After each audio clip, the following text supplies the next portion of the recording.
तो आज के क्लास में हम लोग देखेंगे 11 क्लास का फाइनेंशियल स्टेटमेंट। तो चलिए शुरू करते फिर। आज का क्लास है 11 का और हम लोग अकाउंटेंसी का क्लास करने जा रहे हैं। अब अकाउंट्स में फाइनेंशियल अकाउंट्स करने जा रहे हैं। ये दो प्रकार का होता है, फाइनेंशियल अकाउंट। इसमें दो तरह का होता है क्वेश्चन, मतलब एक होता है विदाउट एडजस्टमेंट,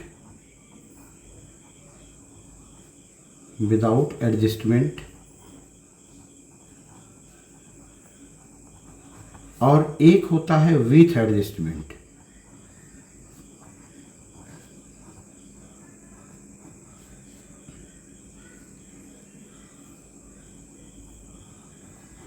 तो पहले हम लोग 2-3 क्वेश्चन विदाउट एडजस्टमेंट का पढ़ लेंगे, फिर इसके बाद विथ एडजस्टमेंट का 4-5 क्वेश्चन बनाएंगे, तो पूरा चैप्टर इसी में कंप्लीट हो जाएगा हम लोग। तो सबसे पहले आज हम लोग देखेंगे विदाउट एडजस्टमेंट। तो इसके पहले हम लोग को ये जानना होगा कि आखिर ये जो फाइनेंशियल स्टेटमेंट होता है, ये होता क्या चीज़ है। इसको हम लोग अंतिम खाता कहते हैं या वित्तीय विवरण भी कहते हैं।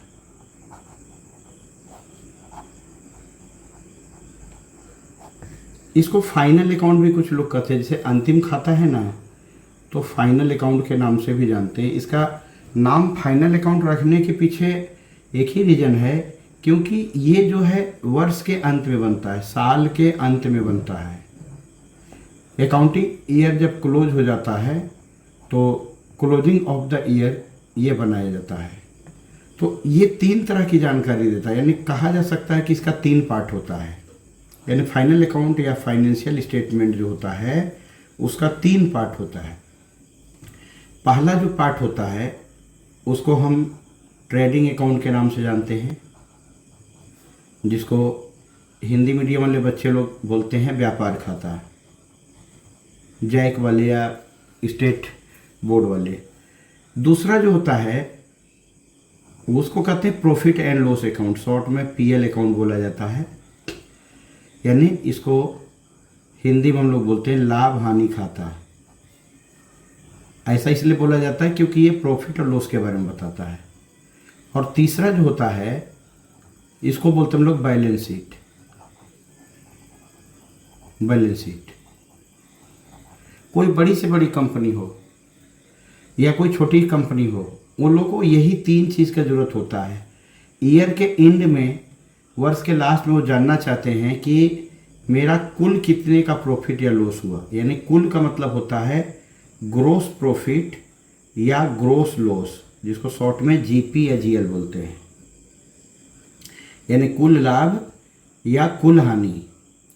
और पीएल अकाउंट से इनको ये पता चलता है कि टोटल नेट प्रॉफिट कितना हुआ या नेट लॉस कितना हुआ। इसको शॉर्ट में एनपी नेट प्रॉफिट या एनएल नेट लॉस बोलते हैं, शुद्ध लाभ या शुद्ध हानि। और बैलेंस शीट जिसको हम लोग आर्थिक चिट्ठा भी बोलते हैं हिंदी में, यानी बैलेंस शीट बोलते हैं इंग्लिश में। तो ये क्या होता है, तो ये हमको एक ही रिपोर्ट देता है कि ईयर के एंड में मेरे बिजनेस में, मेरे व्यापार में, मेरे कंपनी में, जो भी आपका व्यापार का रूप है, एसेट्स कितना है और लायबिलिटीज़ कितना है।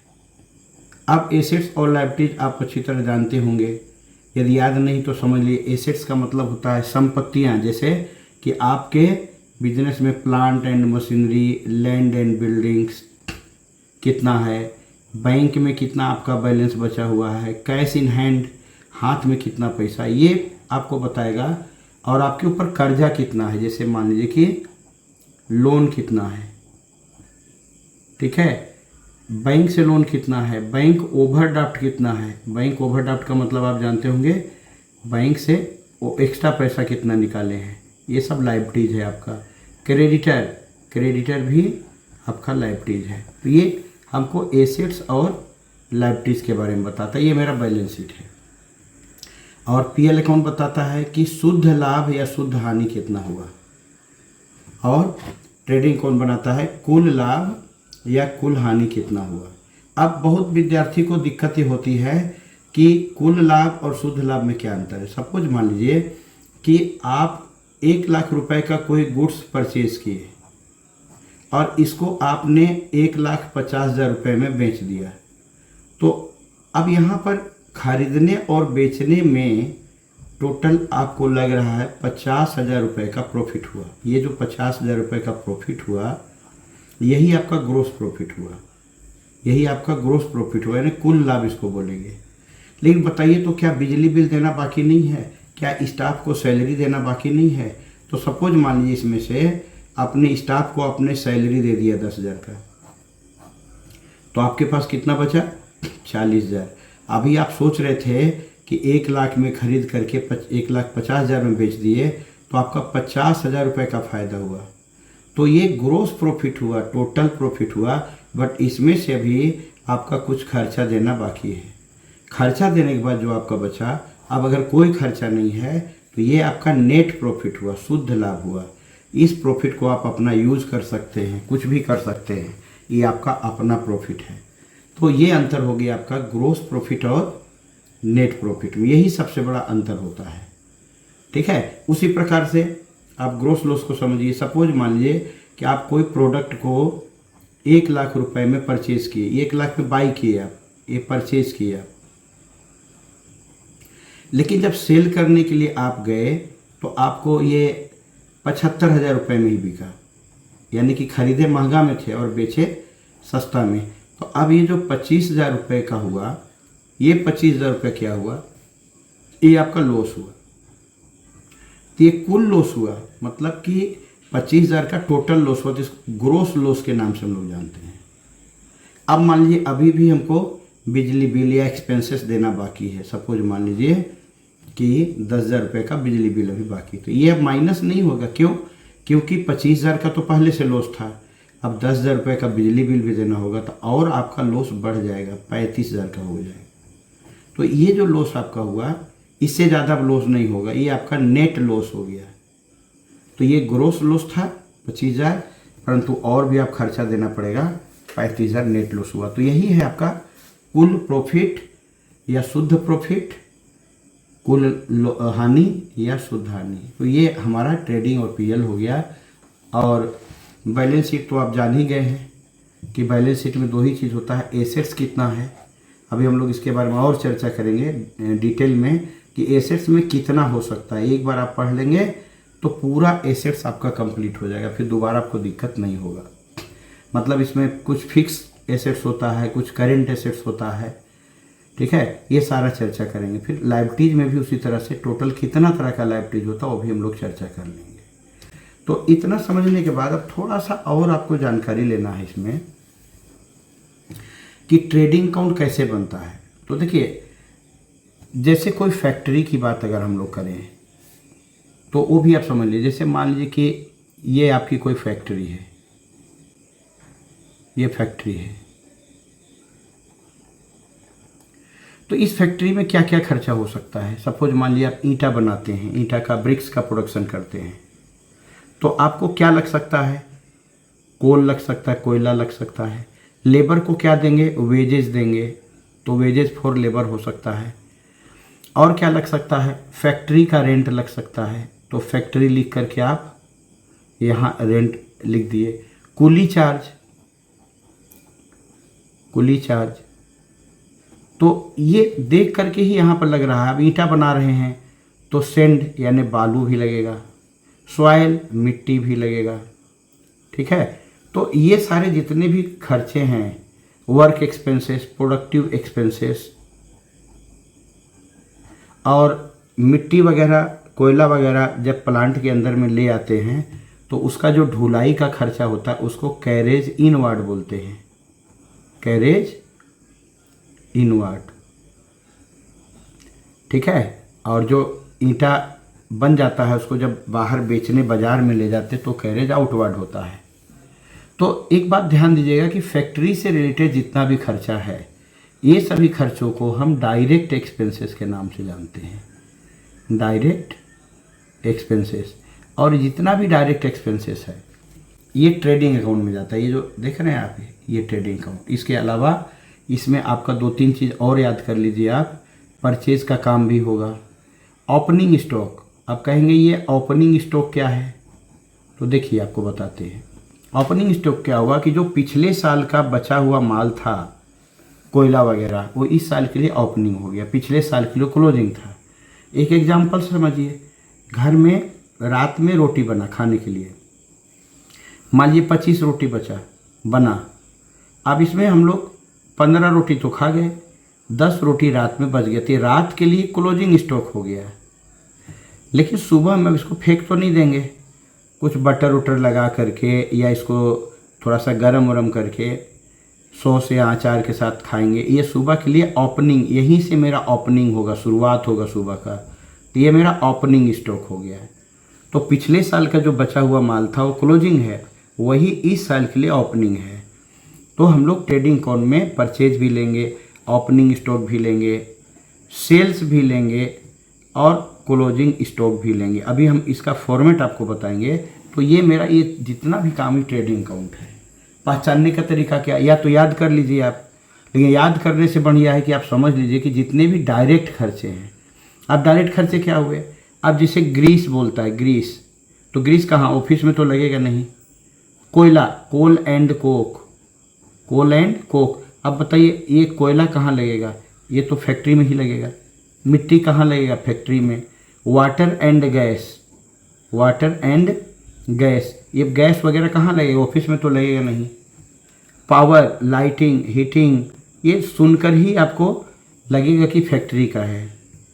इसके अलावा कहीं अगर डायरेक्ट वर्ड लिख करके, जैसे डायरेक्ट एक्सपेंसेस लिखता है, ठीक है, या प्रोडक्टिव एक्सपेंसेस लिखता है, डायरेक्ट के अलावा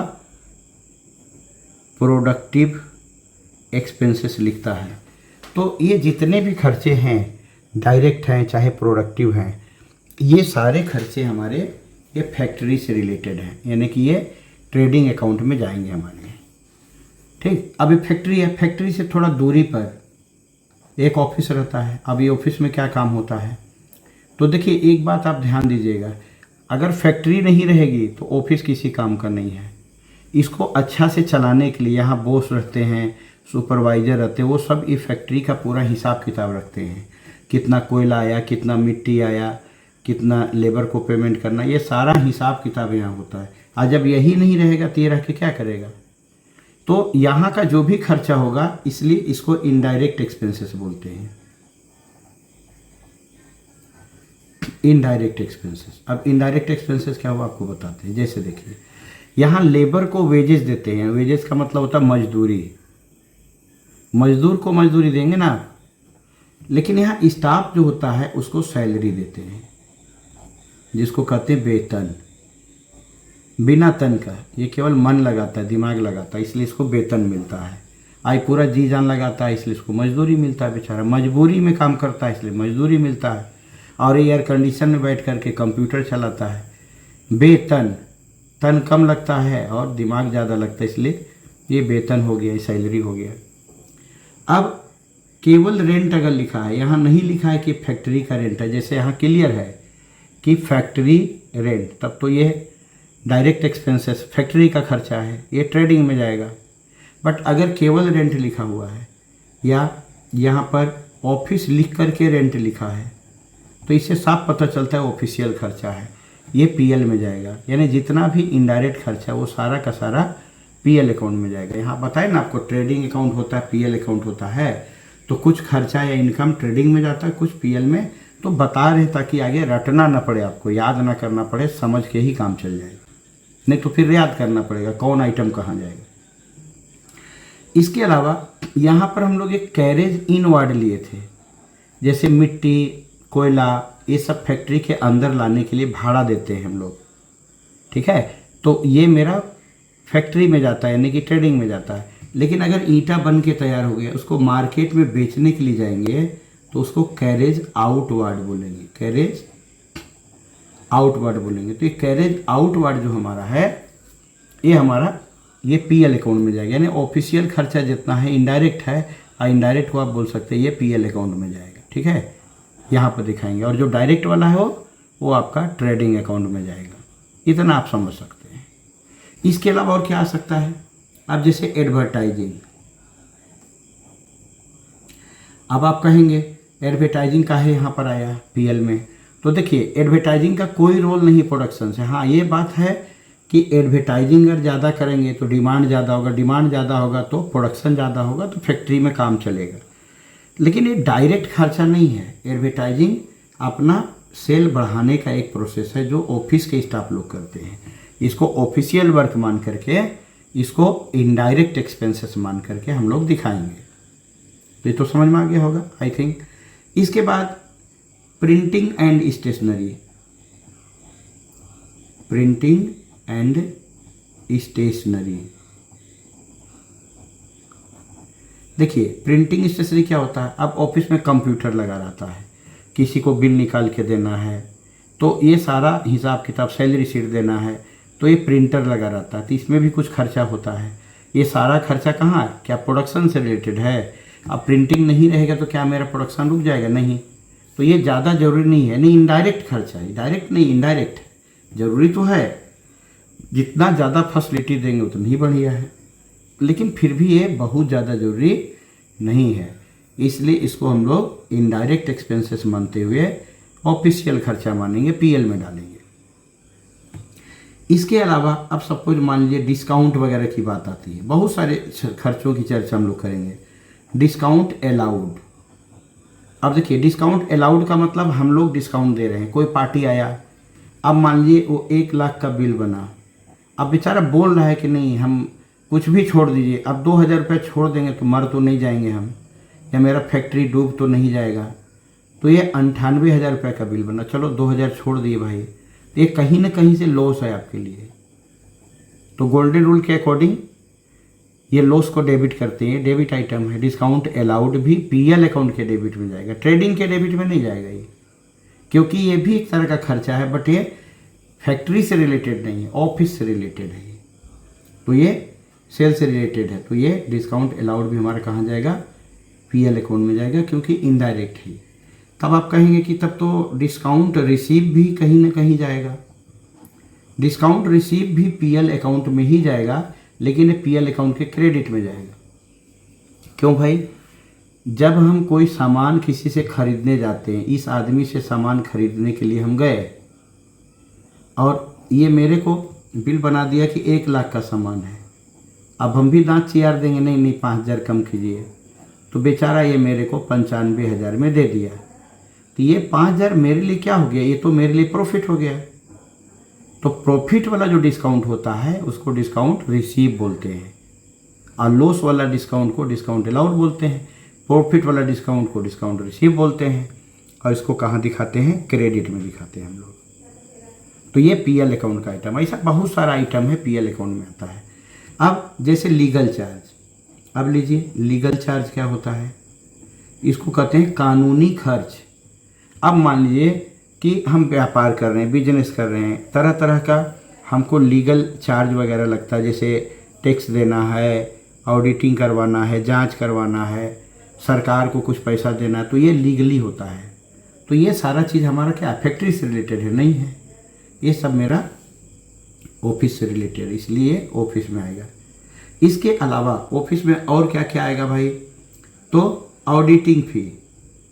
ऑडिट का मतलब होता है कि साल में 1 बार 2 बार इंटरनल चेकिंग, एक्सटर्नल चेकिंग होता है। जैसे आपका फैक्ट्री है, आपका प्लांट है, आपका ऑफिस है, कुल कितने का सेल हुआ, कुल कितने का परचेज हुआ, प्रॉफिट हुआ कि लॉस हुआ, कोई धोखाधड़ी तो नहीं हो रहा है, कोई बेईमानी तो नहीं हो रहा है, कैश कितना बचना चाहिए, कितना है, ये सब को जांचने के लिए ऑडिटर रखते हैं। ऑडिटर एक आदमी है जो आके आपके अकाउंट को जांच करता है और आपको बताता है कि आपके फैक्ट्री में कोई क्राइम या कोई धोखाधड़ी नहीं हो रही है। तो उसका जो भी फ़ी होता है उसको हम लोग ऑडिट फ़ी बोलते हैं। तो ये भी ऑफिशियली खर्चा है, इसलिए ये भी पीएल अकाउंट के डेबिट में आएगा। ठीक है, तो ये थोड़ा थोड़ा परिचय आपको देते हैं। इसके अलावा और क्या आएगा ऑफिस में, तो जैसे यहाँ पर खुद ऑफिस लिख करके ऑफिस एक्सपेंसेस इस टाइप का कुछ लिख दिया तो समझिए कि ये भी आपका ऑफिस एक्सपेंसेस के ही अंदर आएगा, यानी कि पीएल अकाउंट के अंदर आएगा। इसी तरह से और भी, जैसे मान लीजिए कि आपका जो है पोस्टर एंड बैनर, अब एडवर्टाइज के लिए पोस्टर और बैनर आपने बनाया, तो आई थिंक आप समझ गए होंगे, क्योंकि 1000 आइटम है, कितना आप याद रखेंगे।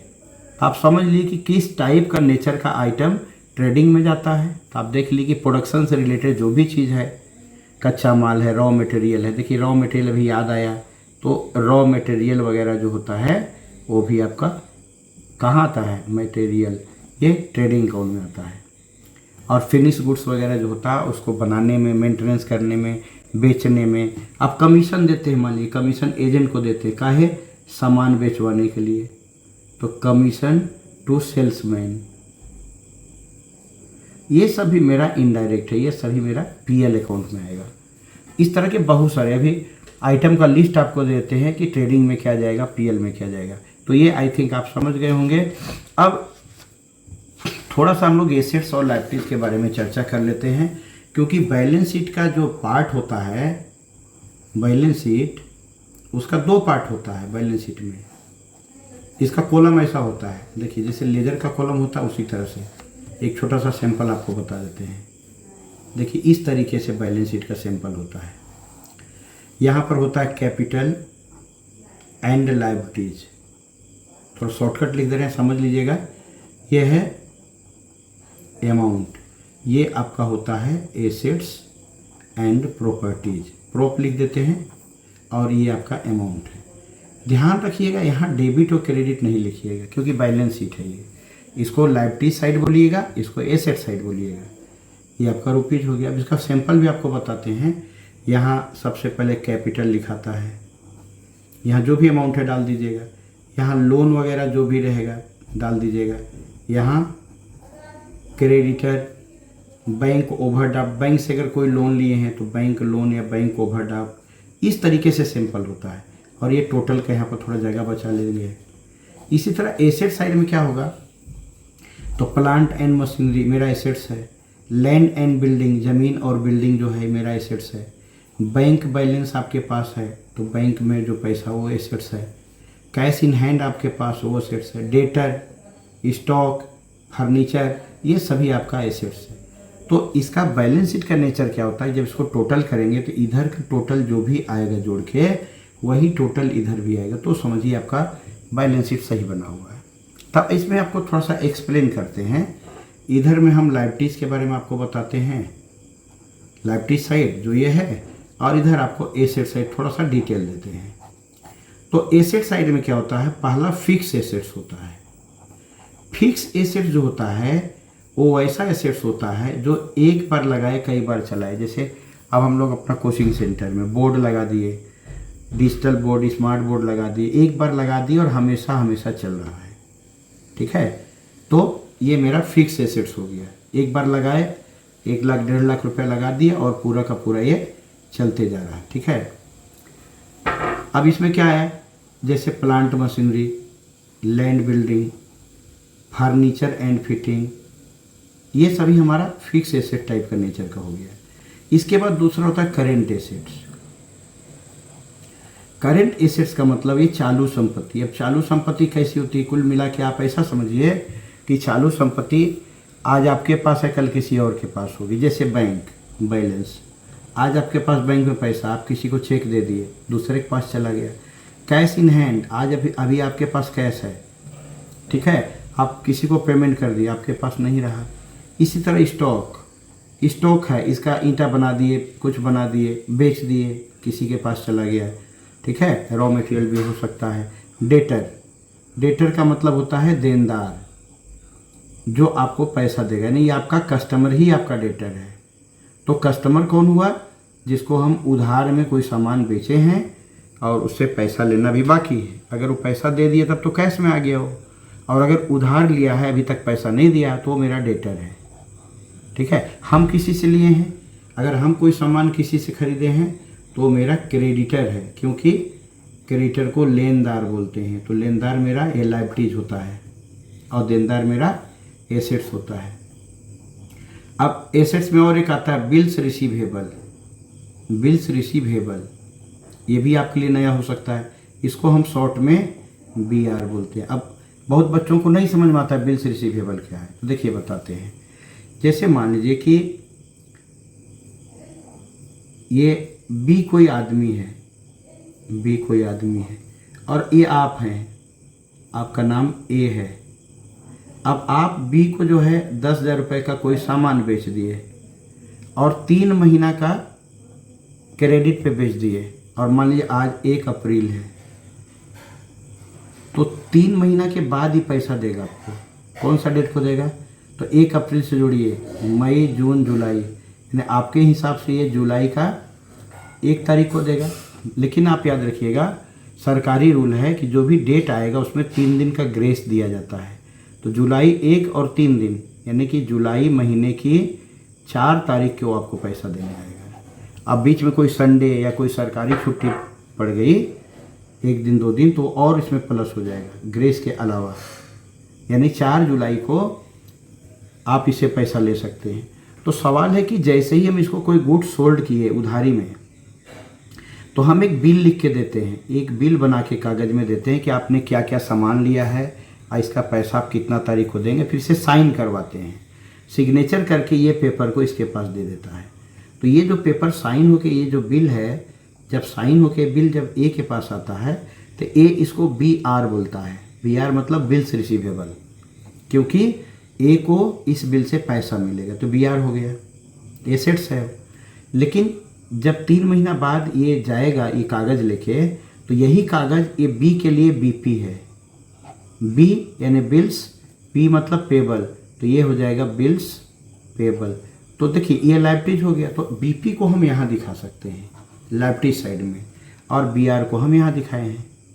ठीक है, इसके अलावा बोलिए क्या एसेट्स है भाई?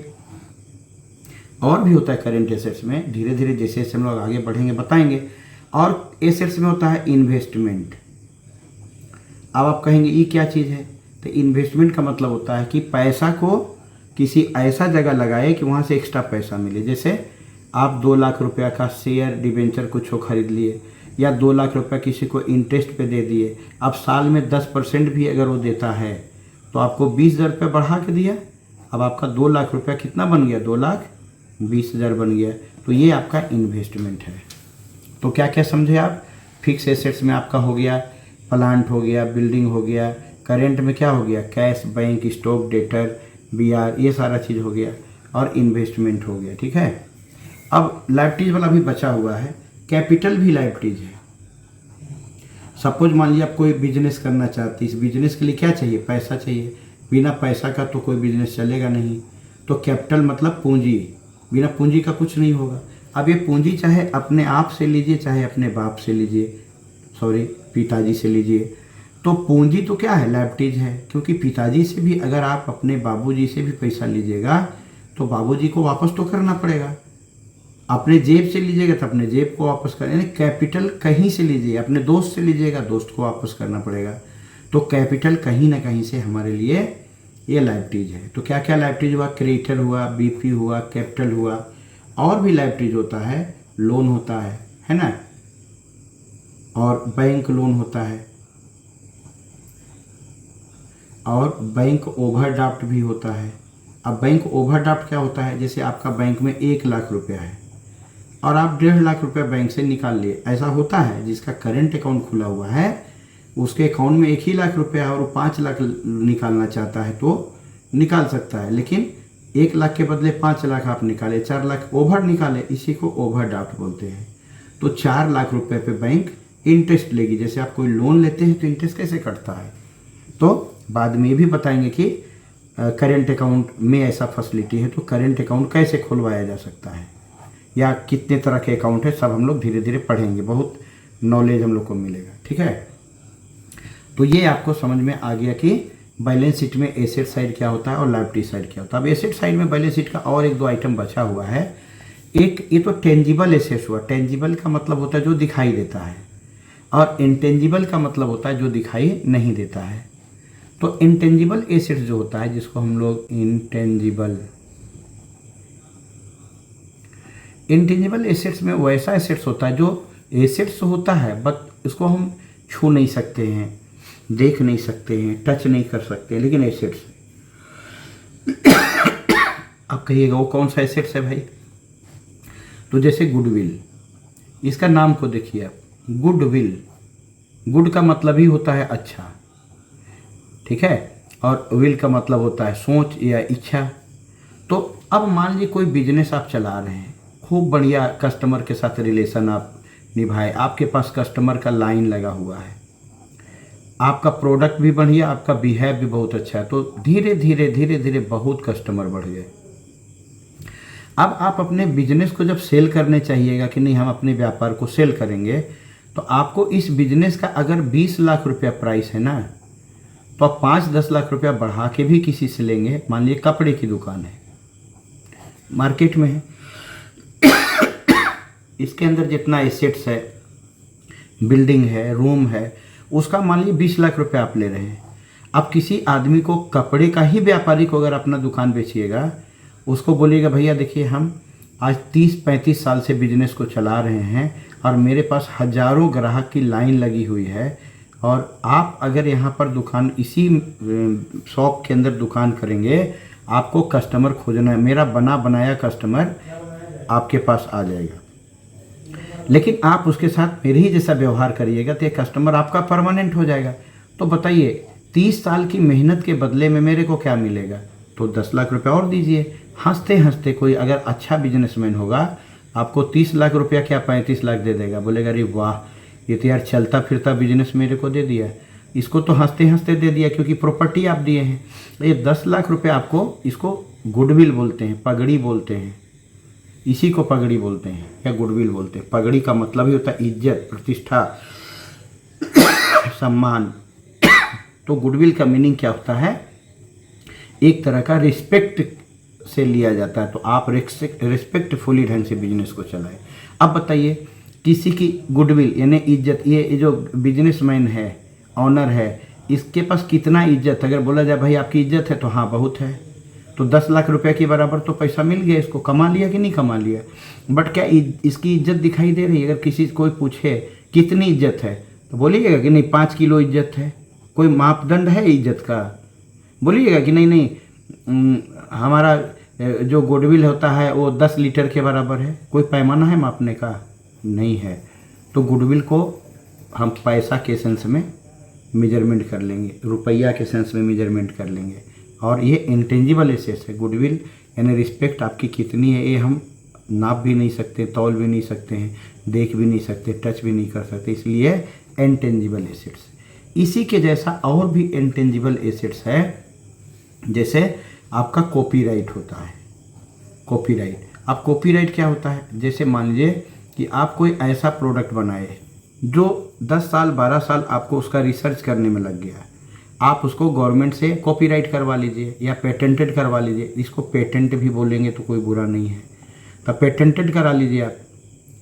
उसके लिए गवर्नमेंट कुछ फी लेगी। सपोज मान लीजिए 10,000 गवर्नमेंट ली, प्रोडक्ट के हिसाब से लेती है। अब मान लीजिए आपने इसको 20 साल के लिए पेटेंटेड करा लिया।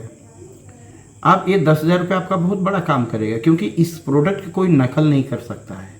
अगर इसका डुप्लीकेट कोई बनाने की कोशिश करेगा तो गवर्नमेंट उससे फाइन ले लेगी और पैसा आपका मिलेगा, आप केस कर दीजिए उसके ऊपर। तो ये भी कॉपीराइट भी क्या होता है? कोई सामान तो नहीं है, बट यहाँ से पैसा आप कमा सकते हैं। ठीक है, जैसे आप कोचिंग खोले, ABC कोचिंग सेंटर खोले। अब मान लीजिए ABC नाम से कोई भी दूसरा कोचिंग चलाना चाह रहा है, आपका ब्रांड लेना चाह रहा है। ठीक है, तो आपका ब्रांड लेने के लिए आप डिमांड कर दे कि 1 लाख रुपये मेरे को दो और कोचिंग चलाओ मेरे नाम का, इसका टीचर मेरे हिसाब से रहेगा, इसका सिलेबस मेरे हिसाब। तो अब आपका देखिए 1 लाख रुपये तो आप इसका रॉयल्टी ले लिए, नाम का ले लिए, और साथ में आप बताएंगे कि जितना भी पैसा तुम लगाओ, जितना प्रॉफिट होगा 80 रुपया, 100 रुपये में 80 रुपये तुम रखो, 20 रुपये मेरे को दो। तो ऐसे ऐसे 2 4 10 कोचिंग आपका हो गया, तो आपको तो बिना मेहनत के पैसा मिल रहा है। तो ये कॉपीराइट या पेटेंटेड जो होता है। इसी तरह से ब्रांड होता है, सेम यही कहानी है। ब्रांड आप बना लिए किसी चीज़ को, तो उसका भी पैसा आप ले सकते हैं। ठीक है, तो ये ब्रांड हो गया, कॉपीराइट हो गया। ट्रेडमार्क को भी हम लोग इसमें शामिल कर सकते हैं। ट्रेडमार्क, अब जैसे देखिए, कहने का मतलब कि आप कोई कोई देखते होंगे, जैसे पतंजलि घी का देखिए आप, पतंजलि घी बढ़िया घी होता है, खाने में भी इस्तेमाल हम कर सकते हैं। तो पतंजलि घी में देखिए एगो गैया एगो बछड़ा बना हुआ है। च्यवनप्राश देखिए पतंजलि का, तो वहाँ बाबा जी का फोटो बना हुआ है, दाढ़ी रखे हुए बाबा जी हैं। डाबर च्यवनप्राश में देखिए तो बरगद का पेड़ बना हुआ है। तो वो जो लोगो होता है ना, वही ट्रेडमार्क है। आप कौन सा पहचान चिन्ह रख रहे हैं, छाप रख रहे हैं, वो आपका ट्रेडमार्क या एग मार्क कहलाता है। खाने पीने का चीज़ में एग मार्क होता है, बाकी में ट्रेडमार्क होता है, ठीक है। ISI मार्क है, ये सभी आपका क्या है, ये सभी आपका एसेट्स है, बट ये इंटेंजिबल एसेट्स है। इस तरह बहुत सारा चीज़ एसेट्स होता है। तो ये सबका भी हम लोग बैलेंस शीट में ही जिक्र करेंगे। अब आइए आपको बताते हैं कि इसका फॉर्मेट कैसे होता है। तो 3 चीज़ बताए थे फाइनेंशियल स्टेटमेंट में। तो पहला जो ट्रेडिंग अकाउंट होता है ना और PL अकाउंट होता है, वो एक साथ बनता है। तो इसमें पूरा लंबा सा लकीर खींचते हैं और पूरा आइटम हटाने की कोशिश करते हैं इसको।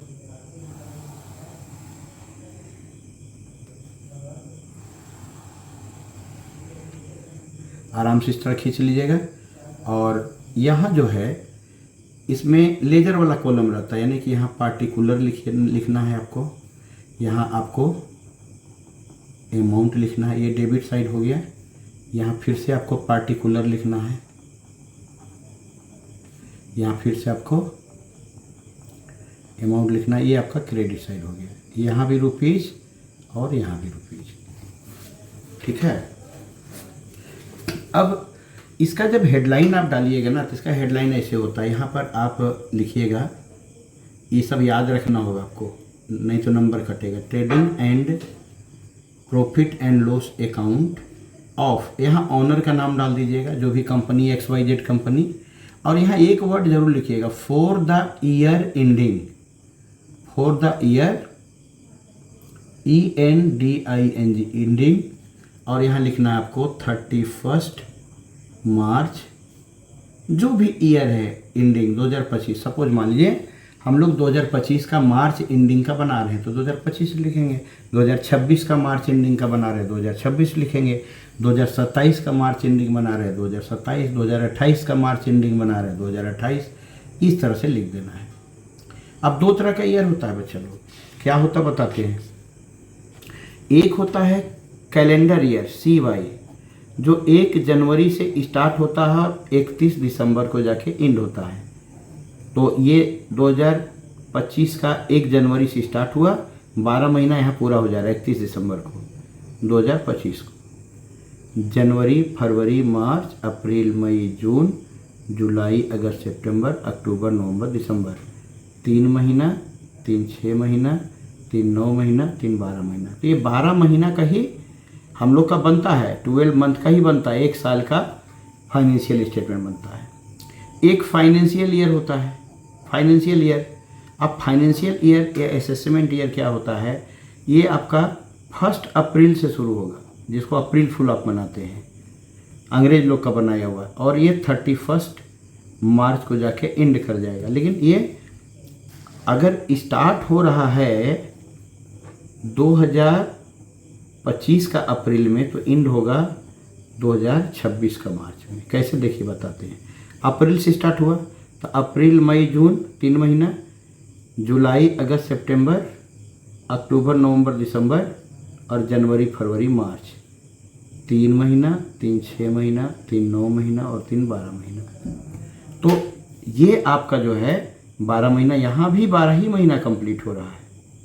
लेकिन ये 12 महीना कैसे कंप्लीट हो रहा है, अप्रैल से स्टार्ट होकर के मार्च तक गया है। इस साल का अप्रैल से नेक्स्ट ईयर का मार्च तक गया है। तो ये बहुत ध्यान देना है। तो हम लोग जो बनाते हैं फाइनेंशियल स्टेटमेंट, एक्चुअली बनता है अप्रैल टू मार्च।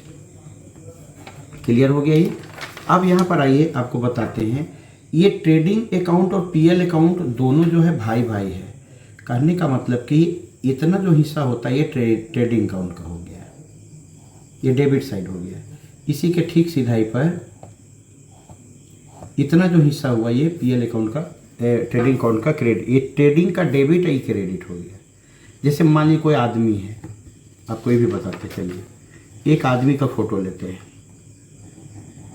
ये आदमी है टकला टकला सा, अब देखिए ये आदमी का ये जो मुंडी है नहीं, मुंडी ऊपर, ये ट्रेडिंग अकाउंट है, और ये कमर है नहीं, कमर यहाँ से यहाँ तक ये पीएल अकाउंट है, और कमर के नीचे का जो हिस्सा है ये पैर तक, ये बैलेंस शीट है। तो एक आदमी को पहचान लीजिए, ऊपर वाला हिस्सा ट्रेडिंग, ये बीच वाला पेट वाला हिस्सा पीएल, और पैर के साइड वाला हिस्सा बैलेंस शीट। तो हम लोग ये दोनों भाई भाई यहाँ तक एक साथ बनाएंगे और ये बैलेंस शीट को अलग बनाएंगे। अब आइए बताते हैं। तो ट्रेडिंग अकाउंट का जब आप नमूना बनाएंगे ना, तो यहाँ पर डेबिट में आप लिखेंगे सबसे पहले ओपनिंग स्टॉक। क्या लिखेंगे? Opening stock. जो प्रीवियस ईयर का जो क्लोजिंग था वो इस साल का ओपनिंग हो जाएगा, यहाँ डाल देंगे आप अमाउंट जो भी है। इसके बाद आप लिखेंगे परचेज। अच्छा, एक बात और बताने जा रहे हैं। परचेज जैसे मान लीजिए कि आप 1 लाख का कोई सामान खरीदे, उसमें से मान लीजिए 5,000 का रिटर्न है, तो इसको माइनस परचेज रिटर्न लिख के ये 5,000 को लेस कर दीजिएगा और 95,000 ही बाहर आपको ले जाना है। मतलब कि ये जो परचेज रिटर्न है ना, इसका एक और नाम है। जैसे परचेज रिटर्न जो है ना, इसको रिटर्न आउटवर्ड भी बोलते हैं, रिटर्न आउटवर्ड। क्यों? देखिए, खरीदा हुआ सामान को जब हम रिटर्न करेंगे तो मेरे अंदर नहीं आएगा बिजनेस में, बिजनेस से बाहर की ओर जाएगा, इसलिए आउटवर्ड। और कहीं अगर सेल्स रिटर्न है आपका लिखा हुआ, तो सेल्स रिटर्न को हम लोग लिखते हैं रिटर्न इनवर्ड, रिटर्न इनवर्ड। याद रखिएगा इस चीज़ को। ये बिका हुआ माल आप किसी को बेचे तो आपके पास वापस आएगा। तो इनवर्ड आउटवर्ड भी समझिए। कहीं कहीं परचेज रिटर्न सेल्स रिटर्न नहीं लिखता है, इनवर्ड और आउटवर्ड लिखता है, तो गलती नहीं करना है। इसी तरह से देखिए, ओपनिंग और परचेज इधर है तो उल्टा साइड क्या जाएगा? अपोजिट। जाहिर सा बात है, सेल्स। सपोज मान लीजिए इस सामान को, 1 लाख का सामान को आप 5 लाख में बेच रहे हैं, तो माइनस अगर किसी तरह का सेल्स रिटर्न वगैरह है, सपोज मान लीजिए आपका 5,000 रुपये या 10,000 रुपये का सेल्स रिटर्न है, तो 10,000 रुपये आप माइनस कर दीजिए। 4,90,000 रुपये आपका सेल्स हो गया, नेट सेल हो गया ये।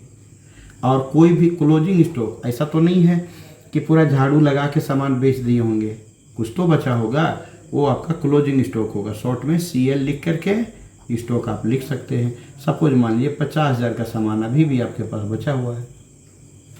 अब आता है नंबर जो हम आपको बताए थे कि फैक्ट्री का जो खर्चा होता है, डायरेक्ट खर्चा, याद कीजिए। यहाँ पर जो बताए थे कि डायरेक्ट खर्चा जो होता है, जैसे कोयला, लेबर, वेजेज, ये जितना भी अंचर पंचर खर्चा है, वो ट्रेडिंग अकाउंट का खर्चा है। मतलब वो सब खर्चों को आपको कहाँ दिखाना है, मैं बताता हूँ। वो सभी खर्चों को यहाँ दिखाना है ट्रेडिंग। और जो ऑफिशियल खर्चा उसको यहाँ दिखाइएगा, ऑफिशियल आमदनी जो है उसको यहाँ दिखाइएगा, एक्सपेंसेस इधर और इनकम इधर। ट्रेडिंग अकाउंट में तो यही इतना आता है, इससे ज़्यादा आता नहीं है। तो अब 2-4 आइटम का जगह हमारे पास है, बाकी तो आप जान ही रहे हैं। अब जैसे मान लीजिए वेजेज, तो वेजेज मान लीजिए कि आप लेबर को 10,000 रुपये का पेमेंट किए, ठीक है। अब जैसे मान लीजिए कोल एंड कोक, अभी थोड़ा देर पहले हम लोग चर्चा किए थे, जितने भी डायरेक्ट खर्चे उसको दिखाएंगे। अब कोयला मान लीजिए 20,000 रुपये का मंगाए थे आप। इसी तरह से मान लीजिए कैरेज इनवर्ड, फ्राइट इनवर्ड भी बोला जाता है, भाड़ा, कैरेज इनवर्ड, मान लीजिए 5,000 रुपये का इनवर्ड लगा। तो ये आपका ट्रेडिंग अकाउंट। और ओपनिंग स्टॉक ज़्यादा नहीं था, मान लीजिए आपके पास 10,000 था बस। अब इसका टोटल कैसे करेंगे भाई? तो इसका टोटल करने का तरीका बताते हैं, बहुत ईजी है। देखिए पहले कि डेबिट यानी खर्चा साइड ज़्यादा बढ़ा है कि इनकम साइड ज़्यादा बढ़ा है। अगर इनकम साइड ज़्यादा बढ़ा है तो आपका प्रॉफिट आ जाएगा, और अगर बिक्री कम हुआ, सेल कम हुआ, एक्सपेंसेस ज़्यादा हुआ तो आपका लॉस हो गया। यही कहानी है। अब सपोज मान लीजिए हमको इधर ज़्यादा बड़ा नज़र आ रहा है, 4,90,000 और 50,000, तो 5,40,000, यही 5,40,000 हमको यहाँ पर बैठा देना है क्रेडिट का टोटल। और यही यहाँ भी ये बराबर करना ही है हमको। ऐसा लग रहा होगा कि इसको जोड़ने के बाद मेरा ही बराबर नहीं आएगा, लेकिन फिर भी आपको जोड़ना है, यही लाना है। अब देखते हैं कितना शॉर्ट कर रहा है। तो देखिए 95,000 ये वाला और 5,000 ये वाला, 1 लाख पूरा हो गया। 1 लाख और 20, 10, 30 और 10, 40, 1,40,000 हो रहा है। तो 5,40,000 में अगर 1,40,000 हम माइनस कर दें, 0, 0, 0, 0, 4 में 4 गया 0 और 5 में 1 गया 4, तो एकदम नेट मेरा कितना आ रहा है 4 लाख। तो ये 4 लाख यहाँ शॉर्टेज जो आ रहा है, मतलब ये जोड़ कितना नहीं ना रहा है, तो इसको जोड़ने में यहाँ तक लाने में कितना शॉर्ट कर रहा है 4 लाख। इसका मतलब यह हुआ मेरा क्रेडिट बड़ा है डेबिट से 4 लाख, ये मेरा प्रॉफिट हो गया, क्योंकि खर्चा कम हुआ ना, इनकम ज़्यादा हुआ। इस प्रॉफिट को ग्रोस प्रॉफिट बोलते हैं। तो यहाँ लिखते हैं ग्रोस प्रॉफिट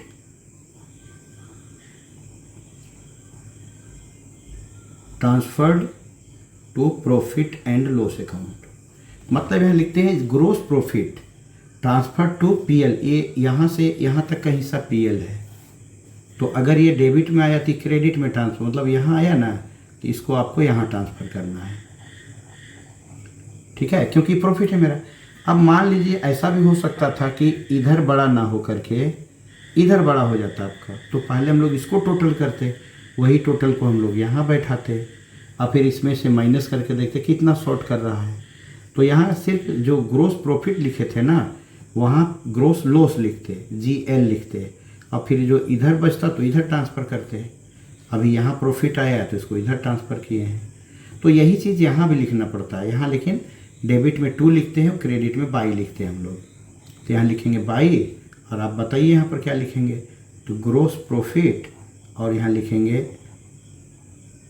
ट्रांसफर्ड फ्रॉम, यहाँ फ्रॉम लिखेंगे, कहाँ से ला रहे हैं, फ्रॉम ट्रेडिंग अकाउंट। इसके पहले जो अकाउंट बना तो ट्रेडिंग अकाउंट है, तो यहाँ लिखेंगे कि मैंने ग्रोस प्रॉफिट को ट्रेडिंग अकाउंट से लाया, ठीक है। अब आपको बहुत बेहतरीन तरीके से समझ में आ गया। अब इतना समझने के बाद अब जितना भी ऑफिस का खर्चा है, जैसे अभी कोई क्वेश्चन से नहीं बना रहा है, आपको समझाने के लिए बता रहा हूँ। जैसे मान लीजिए आपने सैलरी, ऑफिस का सैलरी दिया, कितना दिया, 10,000 दिया। अब मान लीजिए ऑफिस का रेंट आपने दिया, तो ऑफिस रेंट यहाँ पर सब खर्चा बता रहे हैं। मान लीजिए कि 5,000 रुपये आपका ऑफिस का भाड़ा है। फिर आप printing and stationery, printing and stationery, अब इसके लिए आप मान लीजिए कि 10,000 रुपये खर्चा किए, ठीक है। इसी तरह से ऑडिटर फी, मान लीजिए ऑडिटर को 15,000 रुपये आपने दिया। इसी तरह से मान लीजिए कि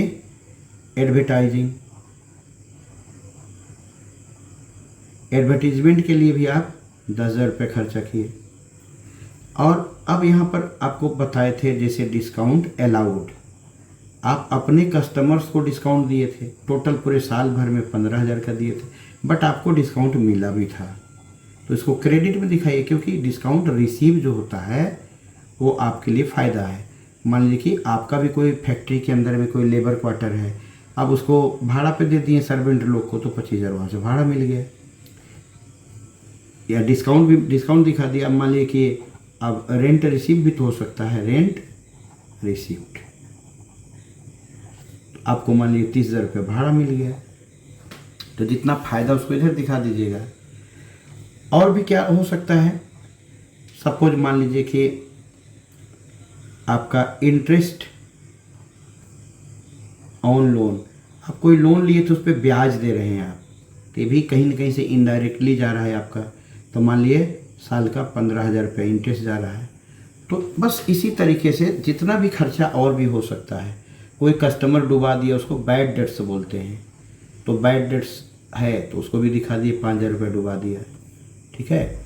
इसी तरह से कैरेज आउटवार्ड, अभी बताए थे ना, कैरेज इनवार्ड यहाँ आता है, तो कैरेज आउटवार्ड यानी कि ईंटा बन गया है, ईंटा को सेल करने के लिए ट्रैक्टर वाले को भाड़ा दिए टोटल, तो साल भर में 20,000 रुपये भाड़ा खर्चा हुआ। तो अब बस कुछ नहीं करना, अब इसका टोटलिंग करना, जैसे आपको बताए थे टोटलिंग करने के लिए सेम टू सेम। क्या करेंगे, इसको इस तरह से लाइन खींचेंगे। अब देखेंगे मेरा डेबिट साइड का टोटल ज़्यादा बढ़ा रहा है या फिर मेरा क्रेडिट साइड का टोटल बढ़ा रहा है। तो अभी भी हम देख रहे हैं मेरा क्रेडिट का टोटल बढ़ा है 4 लाख, और 25 और 30 55 होता है, तो 4,55,000 आ रहा है, 4,55,000 आ रहा है। अब यही 4,55,000 हम इसको यहाँ बैठा दिए, क्योंकि हमको जोड़ के बराबर करना रहा था डेबिट क्रेडिट को। तो यहाँ पर आप चाहें तो रफ करके लिख सकते हैं कि क्रेडिट का टोटल 4,55,000 है और डेबिट का टोटल देखते कितना आ रहा है। तो 10 5 15, 25, 5 30, 10 40, 10 50, 10 60, 65, 70, 80, 5 85 और 20 105, 1,05,000 रुपया। तो कितने का डिफरेंस आया? 0 0 0, 5 में 5 गया 0, यहाँ 5 या 3, 3.5 लाख का प्रॉफिट हुआ। तो ये जो प्रॉफिट क्यों बोल रहे हैं हम? क्योंकि क्रेडिट जब भी बड़ा होगा तो प्रॉफिट होगा, और डेबिट यानी खर्चा साइड जब बड़ा होगा तो लॉस आएगा। तो लॉस इधर आएगा, प्रॉफिट इधर आएगा।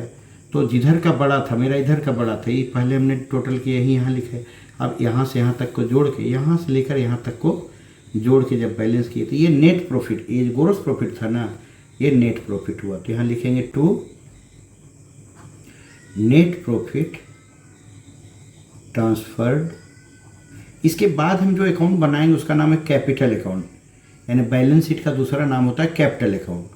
तो बैलेंस शीट भी आप लिखेंगे तो गलत नहीं होगा, लेकिन ज़्यादा अच्छा होगा कैपिटल अकाउंट। तो net profit transfer to capital account. अब देखिए ये आपका नेट प्रॉफिट, यानी आप 1 साल तक जो बिजनेस चलाए ना, अप्रैल 2024 से अब मार्च 2025 तक, उसमें आपका टोटल प्रॉफिट 4 लाख हुआ था, बट नेट प्रॉफिट आपका काट उठ करके 3.5 लाख हुआ था। ये प्रॉफिट आपका अपना प्रॉफिट है, ठीक है। अब इसका बैलेंस शीट कैसे बनेगा? तो आप आइए बैलेंस शीट का फॉर्मेट भी देख लीजिए। बैलेंस शीट ऑफ, यहाँ कंपनी का नाम, इसमें एज ऑन लिखाता है, एज ऑन 31 मार्च 2025, इस तरीके से लिखना है आपको। आप एक दिन एक क्वेश्चन लेकर के प्रॉपरली आपको बताएंगे, परंतु अभी तो सैंपल बता रहे हैं आपको। एक तीर से 2 निशाना, और आप सैंपल भी समझ रहे हैं और एक प्रैक्टिकल टाइप का फॉर्मेट में बन जा रहा है। तो बैलेंस शीट में इस तरह से आप एसेट्स और लायबिलिटीज का कॉलम बना लीजिएगा, अमाउंट का भी कॉलम आपको बना लेना है। ठीक, तो ये इस साइड वाला जो भाग है ना, इसको बोलते हैं कैपिटल एंड लायबिलिटीज। बहुत स्लो मोशन में बता रहे हैं आपको ताकि बढ़िया समझ में आ जाए, ज़्यादा फास्ट नहीं बता रहे हैं। यहाँ डेबिट क्रेडिट नहीं लिखना है, रुपीज़ लिख सकते हैं। ये आपका एसेट्स एंड प्रॉपर्टीज है, नहीं हट रहा है प्रॉपर्टीज, प्रॉप लिख दिए हैं। ये आपका अमाउंट है। अब यहाँ सबसे पहले क्या कीजिएगा, कोई भी कैपिटल अगर आपके पास है, जैसे बिजनेस आप स्टार्ट किए थे, कुछ तो कैपिटल लगाए होंगे। सपोज मान लीजिए कि आप यहाँ पर कैपिटल लगाए थे, कोई क्वेश्चन तो है नहीं हमारे पास, अब अंदाजी पची ही आपको बताना। सपोज मान लीजिए आपने 2 लाख रुपए का कैपिटल लगाया था, तो 2 लाख का कैपिटल लगाए थे और यहाँ 3.5 लाख का प्रॉफिट हुआ। तो आप ही बताइए कि प्रॉफिट होने से कैपिटल आपका बढ़ेगा घटेगा? बढ़ेगा। तो यहाँ ऐड कीजिएगा नेट प्रॉफिट। अगर ये लॉस होता है, यानी इधर आया होता तो ये लेस हो जाता, और प्रॉफिट है इसलिए यहाँ पर ऐड हो जाएगा। तो 3.5 लाख आप यहाँ पर ऐड कर दीजिए। तो 3 लाख 2 लाख, अब बताइए 5,50,000 हुआ। कभी कभी कोई बिजनेसमैन अपने निजी काम के लिए, पर्सनल यूज़ के लिए कुछ पैसा निकालता है, उसको ड्राविंग बोलते हैं। तो अगर कभी ऐसा काम आपने किया है तो लेस यहाँ पर ड्राविंग लिख के, सपोज मान लीजिए आपने 15,000 रुपये निकाला है अपने पर्सनल काम के लिए, तो ये माइनस हो जाएगा, आपका 5,35,000 रुपये गया। अगर कोई इनकम टैक्स वगैरह भी अपने कैपिटल से दिए हैं तो भी माइनस होगा। क्यों? क्योंकि इनकम टैक्स भी आपका पर्सनल खर्चा होता है, आपको अपने जेब से देना होता है, बट बिजनेस से आप दे रहे हैं, वो भी माइनस हो जाएगा। LIC आप अपना कराए हुए, वो आपका पर्सनल जिम्मेदारी है, अगर बिजनेस के पैसे से दिए वो भी माइनस हो जाएगा। ये सब ध्यान रखना है आपको। और लायबिलिटीज में क्या आता है, जैसे BP, जैसे क्रेडिटर अभी आपको बताए थे, जैसे लोन, जैसे बैंक लोन, जैसे बैंक ओवरड्राफ्ट, ठीक है। और आउटस्टैंडिंग एक्सपेंसेस, अब ये क्या होता है भाई, इसको भी सीख लीजिए, बहुत काम आएगा लास्ट में। बकाया खर्च, जैसे लेबर का पेमेंट आपने ड्यूज रखा है, आज नहीं तो कल देना होगा, तो यहाँ पर भी जो भी है, क्वेश्चन तो बना नहीं रहे आपको, तो फॉर्मेट बता रहे हैं। तो सपोज मान लीजिए BP आपका 15,000 रुपये का था, क्रेडिटर को आपको 30,000 रुपये देना बाकी था, लोन आपका 1 लाख रुपए का था, बैंक से लोन आप लिए थे 50,000 रुपये का, बैंक से ज़्यादा पैसा निकाले थे 20,000 का, और यहाँ पर 30,000। बस यही टोटल ये लाइबिलिटीज आपका हो गया, समझे। अब बैलेंस शीट का नेचर आप जानते हैं, अगर ये कोई प्रॉपरली क्वेश्चन रहता ना तो मेरा एसेट्स और लाइबिलिटीज दोनों बराबर आता है, लेकिन कोई बात नहीं, अब बराबर दिखा देते करके। अब जैसे मान लीजिए एसेट साइड क्या होगा, अच्छा 2 और बाई भी इधर नहीं लिखना है, जैसे प्लांट मशीनरी हो गया, लैंड बिल्डिंग हो गया, कैश हो गया, बैंक बैलेंस हो गया, स्टॉक हो गया, डेटर हो गया, फर्नीचर हो गया, इन्वेस्टमेंट हो गया। अच्छा प्रीपेड एक्सपेंसेस, अब ये एक वर्ड है, इसको ध्यान दीजिएगा। प्रीपेड एक्सपेंसेस क्या होता है, किसी लेबर को या किसी स्टाफ को आप एडवांस में पैसा दे दिए, प्रीपेड को एडवांस भी बोलेंगे तो गलत नहीं है, तो आज नहीं तो कल उससे वसूलेंगे आप, तो ये एसेट्स है। या अगले साल हम लोग पैसा काट लेंगे तो हम लोग का बचेगा, तो ये एसेट्स है। और बकाया रखे हैं तो लाइबिलिटीज है, एडवांस दिए हैं तो एसेट्स है। ये सारा कर लीजिएगा। इसके अलावा जो इंटेंजिबल एसेट्स होता है ना, जैसे गुडविल, पेटेंट या कॉपीराइट, ये जितना भी चीज़ है, ठीक है, ये सारा चीज़ भी अब दिखा दीजिएगा।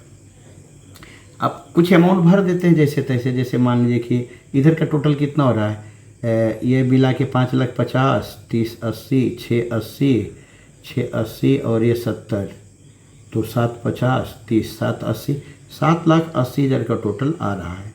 तो जो क्वेश्चन अगर मेरा होता ना तो इसको टोटल करते, ये भी यहाँ मेरा 7,80,000 रुपये आ जाता।